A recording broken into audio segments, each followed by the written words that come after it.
Parfois, j'ai juste besoin d'un petit truc tout doux, pas trop sucré, pas compliqué évidemment, et surtout pas lourd, parce que sinon ça va rester sur l'estomac et c'est pas agréable. Alors, voici ici quelque chose de très simple, de fondant, de très réconfortant, je trouve, et qui fait du bien. Et là, je me tourne toujours vers ce mini gâteau à la banane. C'est une sorte de flan à la banane. Il ne demande que 3 ingrédients, aucune farine, aucun gluten. Et il se prépare en 3 minutes, montre en main. Alors, si tu as des bananes un peu trop mûres qui traînent, un œuf et un peu de fécule, c'est le moment. Alors, je commence par éplucher 2 grosses bananes bien mûres et je les découpe grossièrement à la main tout en les déposant dans un robot mixeur ou un blender.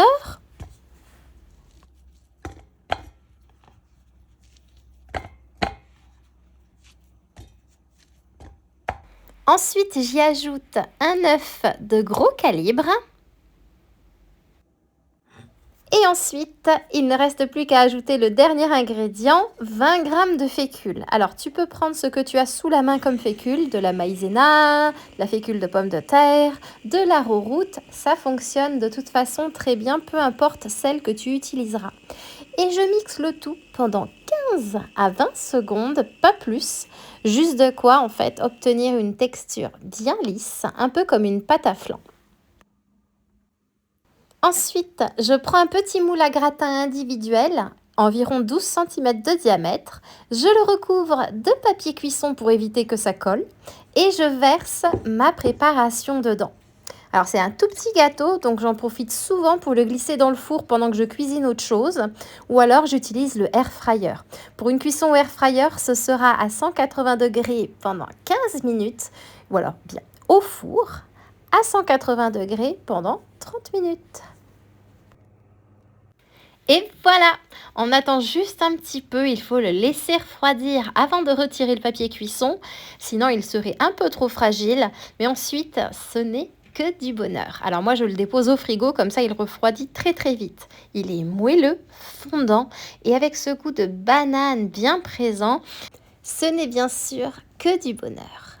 Et bien évidemment, si tu veux y ajouter une pointe de cannelle ou alors un peu de vanille ou bien même quelques pépites de chocolat, eh bien fais-toi plaisir. N'oublie pas qu'en barre d'informations sous la vidéo, je te donne des ingrédients de substitution si par exemple tu ne manges pas d'œufs ou alors si tu veux remplacer la banane, ce genre de choses. Alors n'hésite pas à y jeter un œil. Bon, et alors, la question que je me posais à ton sujet pendant que je préparais ce délicieux gâteau individuel était la suivante. Quand tu as des bananes trop mûres, qu'est-ce que tu en fais? Je sais pas, moi, je te donne un exemple, banana bread ou alors même encore des smoothies ou alors une glace à la banane. Oh, ça j'adore. Mais bon, bref, c'est à toi que je pose la question. N'hésite pas à partager ta recette avec moi, j'en serais ravie, j'adore en découvrir. Et en attendant, moi, il ne me reste plus qu'à te souhaiter une délicieuse dégustation.